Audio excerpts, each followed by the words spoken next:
Welcome to Not Milk Never Milk. Subscribe if you're lactose intolerant. You begin by confirming prerequisites. Both devices must share the same Apple ID or be in the same family sharing group. Once done, make sure Find My and Screen Time are enabled on the target device so you can manage settings remotely. You also need the Screen Time PIN or device passcode for confirmation. Without it, you cannot change restricted options. Start the process now on the controlling device. Open Settings and navigate directly to Screen Time to locate the child or remote device profile. On your device, open Settings and tap Screen Time, then choose the family member or remote device listed.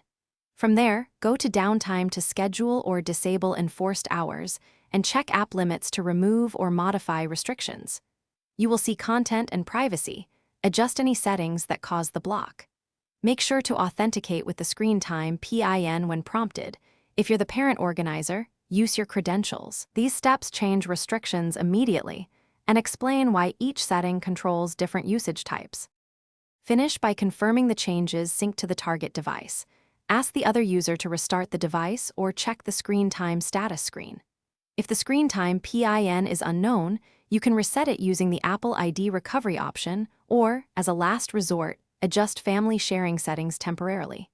Make sure both devices have an active network connection and iCloud syncing enabled. Without sync, remote changes won't apply. If problems persist, sign out and back into iCloud, then repeat the change to force an update. Thanks for watching. If this was helpful, leave a like and consider subscribing. See you next time.